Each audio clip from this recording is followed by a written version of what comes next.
Question 1. A fairness opinion is typically provided by an independent investment bank to A. Solicit bids from potential acquirers in an auction process. B. Provide a valuation of the target company's assets to the SEC. C. Advise the board of directors on the financial fairness of a proposed transaction. D. Determine the post-merger integration strategy for the combined entity. Answer: C. Advise the board of directors on the financial fairness of a proposed transaction. A fairness opinion is an independent assessment prepared by an investment bank to determine if the financial terms of a proposed transaction, such as a merger or acquisition, are fair to the company's shareholders from a financial point of view. This opinion is typically provided to the board of directors to assist them in fulfilling their fiduciary duties and making an informed decision regarding the transaction. It's a crucial document that helps reassure shareholders that their interests are being considered fairly in significant corporate actions. Remember, a fairness opinion does not recommend whether to accept or reject a deal, only whether the price is fair. Question 2. Which of the following best describes a firm commitment underwriting? A. The underwriter acts as an agent, selling securities on behalf of the issuer and bearing no risk. B. The underwriter agrees to purchase all shares from the issuer, becoming a principal and assuming inventory risk. C. The underwriter sells as many shares as possible, returning unsold shares to the issuer. D. The issuer agrees to repurchase any unsold shares from the underwriter at a predetermined price. Answer: B. The underwriter agrees to purchase all shares from the issuer, becoming a principal and assuming inventory risk.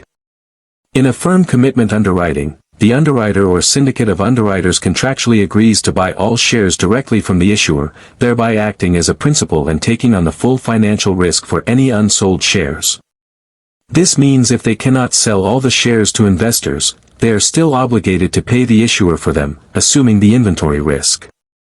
This type of underwriting offers the greatest assurance to the issuer that the entire offering will be sold and the full capital raised.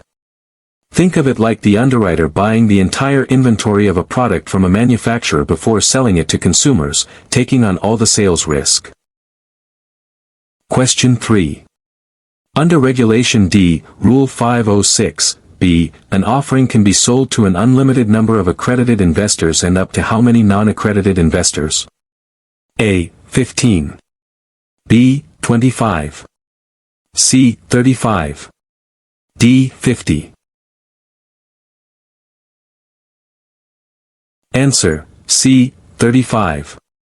Regulation D, Rule 506(b), is a common exemption from SEC registration for private placements, allowing companies to raise capital without the extensive requirements of a public offering. This rule permits an unlimited number of accredited investors to participate, alongside a maximum of 35 non-accredited investors. It's crucial for the non-accredited investors to be sophisticated, meaning they either have sufficient knowledge and experience in financial and business matters to evaluate the merits and risks of the prospective investment or are represented by such a person. Understanding the numerical limits for non-accredited investors is key for private placement compliance. Question 4. Which of the following valuation methodologies typically yields the highest valuation for a healthy, growing company? A. Liquidation value. B. Comparable companies analysis, comps. C. Discounted cash flow, DCF, analysis. D. Precedent transactions analysis. Answer: C. Discounted cash flow, DCF, analysis. Discounted cash flow, DCF, analysis projects a company's future free cash flows and discounts them back to their present value, often incorporating a terminal value representing the value beyond the explicit forecast period. Because DCF models are highly sensitive to growth assumptions and long-term projections, they frequently yield higher valuations for healthy, growing companies compared to other methodologies, as they capture the future earnings potential more directly.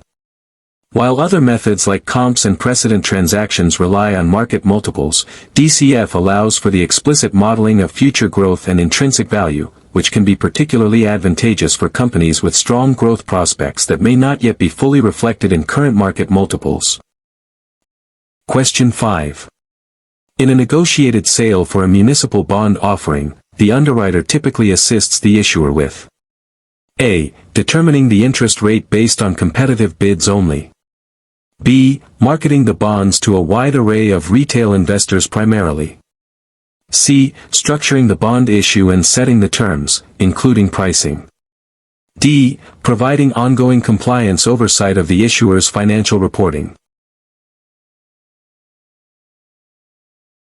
Answer: C. Structuring the bond issue and setting the terms, including pricing.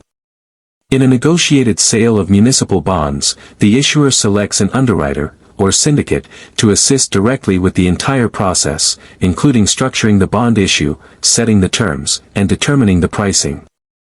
Unlike a competitive bid where the issuer accepts the lowest interest rate from multiple bidders, a negotiated sale involves a collaborative relationship where the underwriter provides expertise and advice on how to best bring the bonds to market. This approach is often used for complex or unique municipal financings where the issuer values the underwriter's specialized knowledge and market access. Question 6. A material adverse change (MAC) clause in a definitive agreement for an M&A transaction allows the buyer to A. Renegotiate the purchase price based on minor fluctuations in the market. B. Terminate the acquisition agreement if significant unforeseen negative events impact the target company.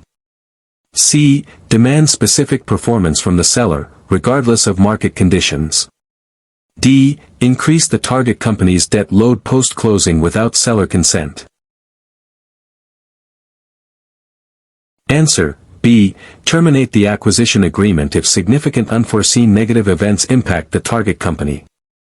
A material adverse change (MAC) clause, sometimes referred to as a material adverse effect (MAE) clause, is a crucial provision in definitive agreements like merger agreements. It allows the buyer to withdraw from the transaction if a significant unforeseen negative event occurs that substantially and adversely affects the target company's business, financial condition, or operating results between the signing of the agreement and the closing of the deal. This clause protects the buyer from assuming unexpected and substantial risks that fundamentally alter the value or attractiveness of the acquisition. It serves as an important safeguard against unforeseen downturns or disclosures. Question 7. The primary purpose of a Chinese wall within a financial institution is to A. Prevent insider trading by separating investment banking from trading and research departments. B. Ensure all client accounts receive identical investment advice. C. Facilitate the sharing of confidential client information across all departments. D. Streamline communication between compliance and marketing teams. Answer: A. Prevent insider trading by separating investment banking from trading and research departments. A Chinese wall is an ethical and regulatory barrier designed to prevent the unauthorized flow of confidential information between different departments within a financial institution, particularly between investment banking, which may have access to material non-public information, and public side areas like trading and research. This separation is crucial for preventing insider trading and conflicts of interest, ensuring that sensitive information obtained in one part of the firm isn't improperly used to benefit another part. Maintaining this strict information barrier helps uphold market integrity and investor trust. Question 8. When a company issues new shares to the public for the first time, this is known as A. Secondary offering. B. Initial public offering, IPO. C. Shelf registration. D. Follow-on offering. Answer: B. Initial public offering, IPO. An initial public offering, IPO, occurs when a privately owned company sells its shares to the general public for the very first time, transitioning from private to public ownership. This process allows the company to raise significant capital from public investors to fund growth, repay debt, or provide liquidity for early investors and founders. It represents a major milestone for a company, as it begins to trade its stock on an exchange and must comply with extensive public company regulations. Always remember that initial signifies it's the first time shares are being offered to the public. Question 9. Which of the following is typically not a characteristic of a tender offer? A. It is made directly to the target company's shareholders. B. It is typically conditioned on a minimum percentage of shares being tendered. C. It is generally made at a premium to the current market price. D. It is often used to acquire a minority stake without seeking control. Answer: D. It is often used to acquire a minority stake without seeking control. A tender offer is a public solicitation by a bidder to purchase a substantial percentage of a target company's outstanding shares from its shareholders, typically at a price above the current market price. The primary goal of a tender offer is usually to gain a controlling interest or acquire the entire company, not merely a minority stake without seeking control. These offers are frequently contingent upon a minimum number of shares being tendered to ensure the bidder achieves their desired level of ownership. Question 10. The role of a due diligence process in an M&A transaction is primarily to A. Negotiate the final price of the acquisition. B. Verify the accuracy of information provided by the target company and identify potential risks. C. Develop a marketing strategy for the post-merger combined entity.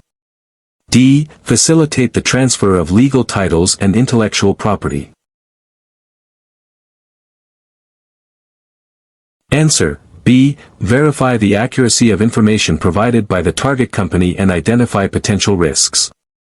Due diligence is a critical and extensive investigative process undertaken by a prospective buyer, or investor, to thoroughly examine and verify the accuracy of all material information provided by the target company. Its primary purpose is to identify potential risks, liabilities, and opportunities associated with the transaction, covering financial, legal, operational, and environmental aspects. This diligent review helps the buyer make an informed decision, assess the true value of the target, and identify any issues that might require adjustments to the deal terms or even lead to its termination. Think of it as the buyer doing their homework before making a massive investment. Question 11. Which of the following regulatory bodies is primarily responsible for enforcing federal securities laws and regulating the securities industry in the United States? A. Federal Reserve Board, FRB. B. Financial Industry Regulatory Authority, FINRA. C. Securities and Exchange Commission, SEC. D. Municipal Securities Rulemaking Board, MSRB. Answer: C. Securities and Exchange Commission, SEC. The Securities and Exchange Commission, SEC, is the primary federal agency responsible for protecting investors, maintaining fair, orderly, and efficient markets, and facilitating capital formation. Established by the Securities Exchange Act of 1934, the SEC enforces federal securities laws, regulates securities exchanges, brokers and dealers, investment advisors, and mutual funds, and oversees compliance with public disclosure requirements. While other bodies like FINRA and MSRB are also crucial, the SEC holds the ultimate authority for federal securities regulation. Question 12. A company seeking to sell a significant block of its shares after its initial public offering, IPO, would engage in A. Private placement. B. Secondary offering. C. Rights offering. D. Tender offer. Answer: B. Secondary offering. A secondary offering occurs when a company's shares are sold to the public by existing shareholders, such as founders, private equity firms, or venture capitalists, after the company has already gone public through an IPO. In a secondary offering, the proceeds from the sale go to the selling shareholders, not to the company itself. This differs from a primary offering where the company issues new shares and receives the proceeds. Think of it as existing investors selling off their holdings to realize a profit, rather than the company raising new capital for its operations. Question 13. Which of the following types of debt is considered senior in a company's capital structure? A. Subordinated debentures. B. Convertible bonds. C. Unsecured senior notes. D. Mezzanine debt. Answer: C. Unsecured senior notes. In a company's capital structure, senior debt, such as unsecured senior notes, has the highest priority of repayment in the event of bankruptcy or liquidation, meaning these creditors are paid before subordinated debt, convertible bonds, and mezzanine debt. While unsecured, senior indicates their claim is above other, more junior forms of debt and equity. Understanding the hierarchy of claims is critical for assessing risk and recovery prospects for different types of investors in a distressed situation. Question 14. What is the green shoe option in an underwriting agreement? A. An option for the issuer to repurchase shares from the underwriter if the stock price declines. B. An option allowing the lead underwriter to sell up to 15% more shares than initially planned. C. A put option granted to investors to sell their shares back to the underwriter at the offer price. D. A mechanism to stabilize the stock price after the IPO by restricting trading.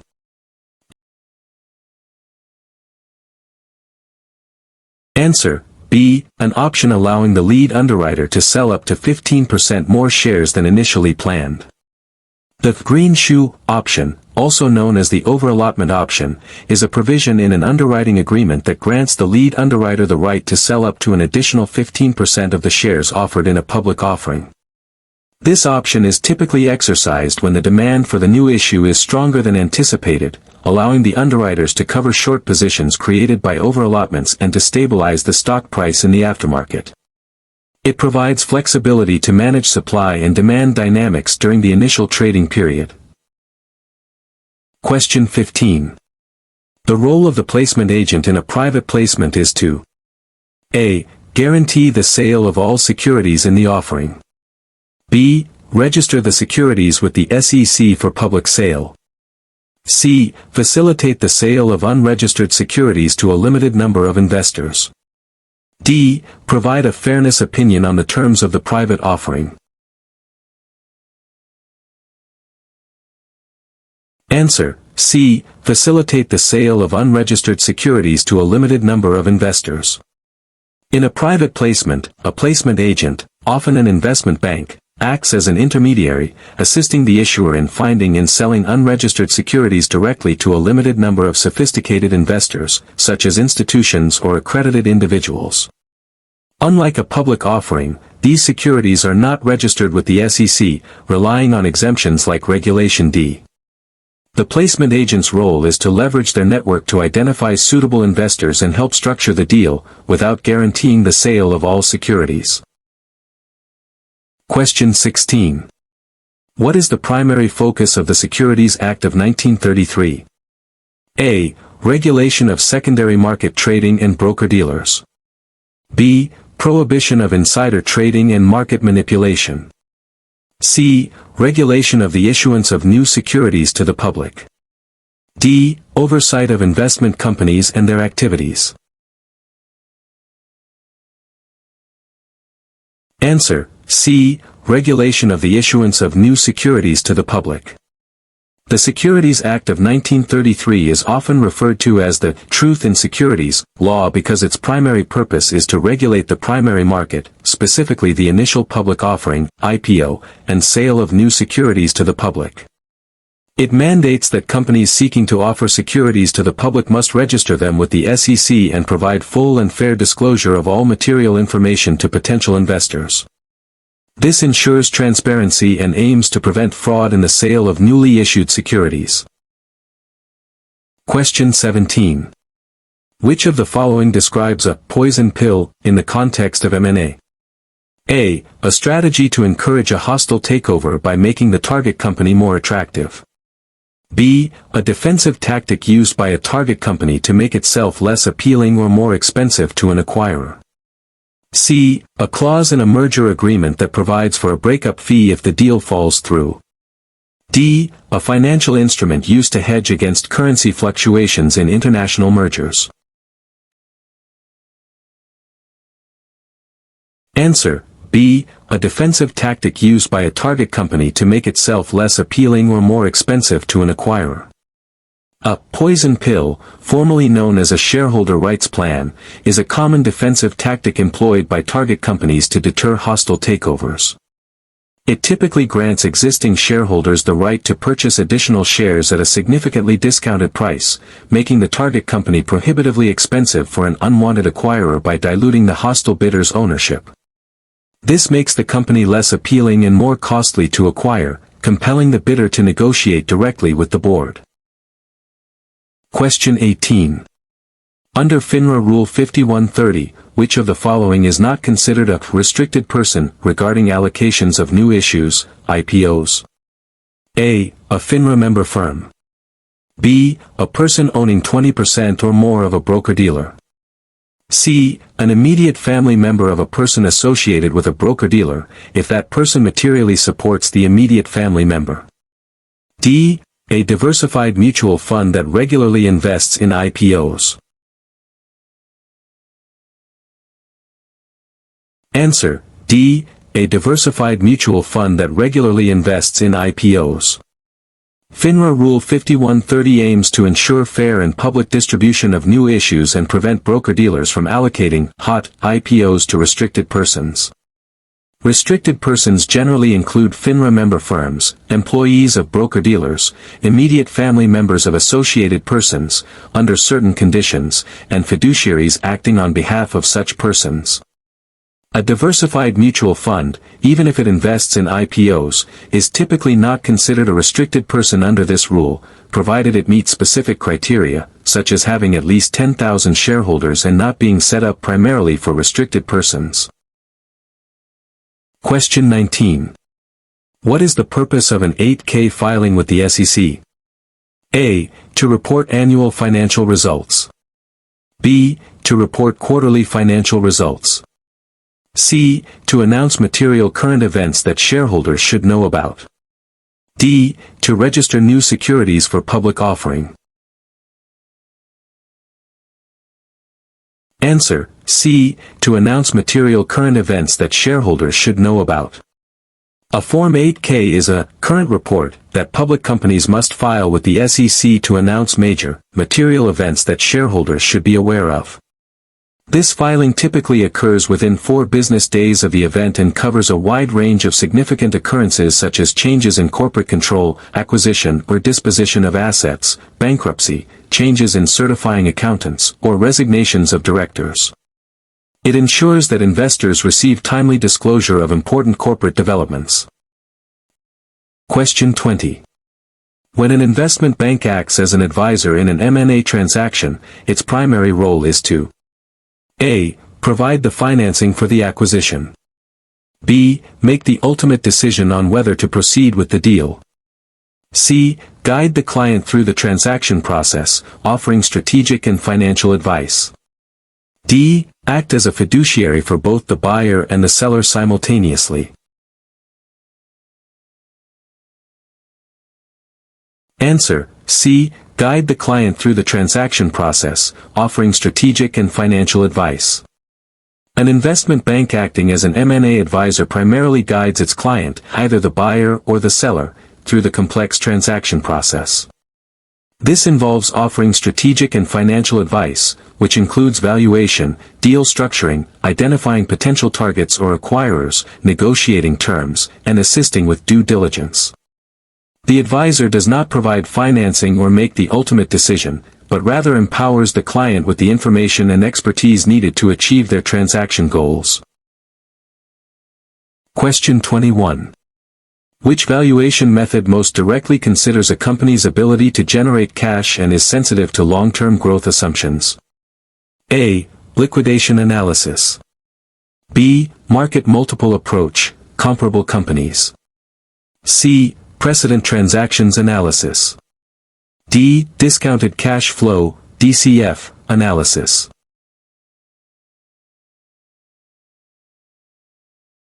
Answer: D. Discounted cash flow, DCF, analysis.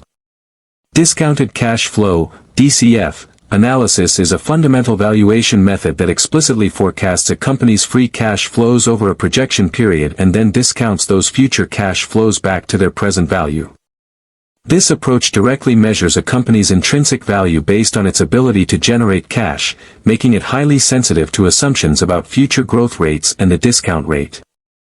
It's often favored for valuing companies with stable or predictable cash flows and long-term growth prospects, as it attempts to capture the full economic value of the business over its entire life. Question 22. A quiet period, in the context of a new issue, refers to the time during which A. Research analysts are prohibited from publishing research reports on the issuing company. B. Investors are not allowed to trade the newly issued securities. C. The issuer is prohibited from engaging in any business operations. D. Underwriters are not allowed to communicate with institutional investors. Answer: A. Research analysts are prohibited from publishing research reports on the issuing company. The quiet period, also known as the blackout period, typically refers to a specific timeframe surrounding a new issue, during which research analysts affiliated with the underwriting syndicate are prohibited from publishing research reports or making public appearances concerning the issuer. For IPOs, this period traditionally lasts 25 days after the effective date of the registration statement. Its purpose is to prevent the undue influence of analyst opinions on the market price of the newly issued securities, ensuring a fair and unbiased distribution. Question 23. What is the purpose of syndication in an underwriting process? A. To allow the issuer to sell shares directly to retail investors without an underwriter. B. To spread the financial risk of an offering among multiple investment banks. C. To delay the effective date of the registration statement with the SEC. D. To consolidate all underwriting responsibilities with a single lead manager.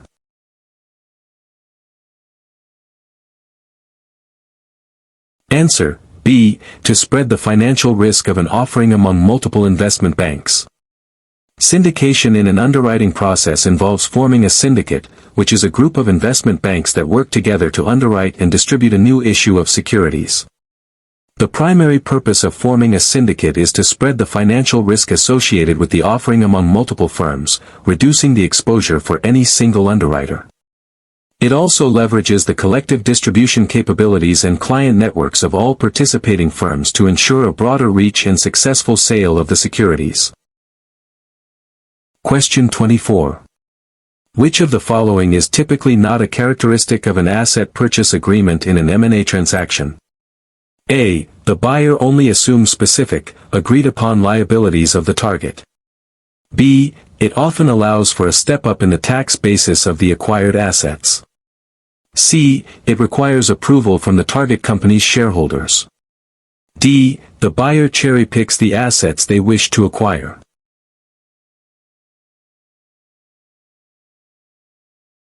Answer: C. It requires approval from the target company's shareholders. In an asset purchase, the buyer acquires specific assets and assumes only the liabilities explicitly agreed upon, allowing for cherry-picking of desired assets and often providing tax benefits, like a step-up in basis. However, an asset purchase generally does not require the approval of the target company's shareholders because the shareholders are not directly selling their shares, rather, the company itself is selling its assets. Shareholder approval is typically required for a stock purchase or a merger, where ownership of the company or its shares is transferred directly. Question 25. Which of the following describes the lock-up period in an IPO? A. The time during which the company's existing shareholders are restricted from selling their shares. B. The period during which the SEC reviews the registration statement before it becomes effective. C. The time period during which the underwriting syndicate must stabilize the stock price. D. The time frame after the IPO when the company cannot issue any new shares. Answer: A. The time during which the company's existing shareholders are restricted from selling their shares. A lock-up period is a contractual restriction that prevents company insiders, such as founders, executives, and early investors, from selling their shares for a specified period, typically 90 to 180 days, after an initial public offering, IPO. This period is designed to prevent a flood of shares from hitting the market immediately after the IPO, which could put downward pressure on the stock price and destabilize the market for the new issue. It reassures public investors that insiders are committed to the company's long-term success.